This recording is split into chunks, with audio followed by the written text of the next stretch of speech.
তোমার ভয় লাগে না? না, আমার ভয় নাই, আমার মৃত্যুর কোনো ভয় নেই। ঘরেও যদি মরতে হয় বাইরেও মরি। টিভি বা পুলিশের আর্মিদের কাছে বলবো যে গুলি কর, আমাকে গুলি কর। বাবা, আজকে যে তুমি এই আন্দোলনে এসেছো, কেন এসেছো? কেন আমি আন্দোলনের বিচার পেতে আসছি। কার বিচার যেতে? যারা অকারণে শহীদ হয়েছে, অকারণে শহীদ হয়েছে যারা। এখন তুমি কি চাও? এখন আমি চাই প্রতিবাদ।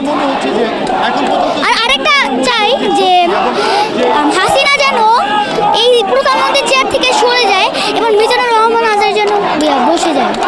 আচ্ছা, দুই ভাইরা দুই হাত প্রসারিত করে গুলি খেলো, তাদের ব্যাপারে কি বলবো? তাদের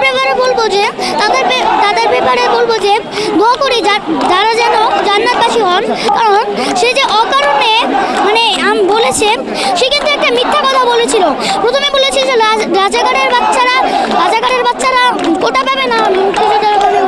আর আবার পরে বলছে যে আমি কি তাদেরকে রাজাকার বলেছি? তারা নিজেই রাজাকার বলছে। তাহলে সে কেন বলল মিথ্যা কথাটা? তুমি কি তোমার ভাইদের মতো বুক প্রসারিত করে দেবে? আমি অবশ্যই করতে চাই। আমি অবশ্যই করব। চাইলে আমি জীবনও দিতে রাজি আছি। জীবনও দিতে রাজি আছো? তাহলে আজকের এই আন্দোলনে কাকে নিয়ে এসেছো? আমার বাবাকে নিয়ে এসেছি। বাবার সাথে এসেছো? বাবা তোমাকে এখানে নিয়ে এসেছে? হ্যাঁ। তোমার ভয় লাগে না? না, আমার ভয় নাই, আমার মৃত্যুর কোনো ভয় নেই।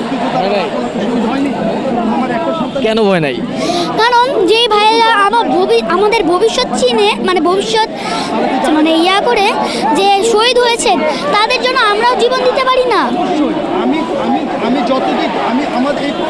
দর্শক, আপনারা দেখছিলেন যে আসলে এই আন্দোলনটি আসলে কোন পর্যায়ে গিয়ে পৌঁছেছে, সেটি এরকম একটি ছোট বাচ্চার কথাই আসলে কিন্তু বোঝা যাচ্ছে যে এখন এই আন্দোলনটি আসলে যেমন শিশু থেকে বৃদ্ধ আসলে সব পর্যায়ে কিন্তু এই আন্দোলনটা আসলে ছড়িয়ে পড়েছে। আমরা একটু এই যে শিশুটিকে এই আন্দোলনে নিয়ে এসেছেন তারই পিতা, আমরা একটু তার পিতার মুখ থেকেই শুনবো যে আসলে তার সন্তানকে নিয়ে এই আন্দোলনে যোগ দেওয়ার কারণটা কি। আচ্ছা, আপনি তো আপনার সন্তানকে নিয়ে এই আন্দোলনে এসেছেন, আসলে এতটুকু বাচ্চাকে নিয়ে আসলে আন্দোলনে আসার কারণ? আচ্ছা, মূলত এর কারণটা হচ্ছে আমরা তো ঘরেও সেফ না, সুতরাং ঘরেও যদি মরতে হয় বাইরেও মরি, সেই চিন্তা থেকে। আর আরেকটা ব্যাপার হচ্ছে, আমার ছেলে যখন রংপুরে আবু সাইদ শহীদ হন, তখন ওই ভিডিওটা দেখে সারা রাত কান্না করেছে আর বসে এই ছেলেটাকে কেন মারছে। তখন আমি তাকে বুঝাইছি, বুঝানোর পর সে আমাকে বললো, বাবা এই আন্দোলনে যখনই মিছিল হবে তুমি আমাকে নিয়ে যাবা। আমি বললাম যে যদি কোনো সমস্যা হয় তুমি কি ভয় পাও? সে কী বলছো? আমি মৃত্যুর কোনো ভয় পাই না। ও মৃত্যুকে ভয় পায় না। আর টিভি বা পুলিশের আর্মিদের কাছে বলবো যে গুলি কর, আমাকে গুলি কর।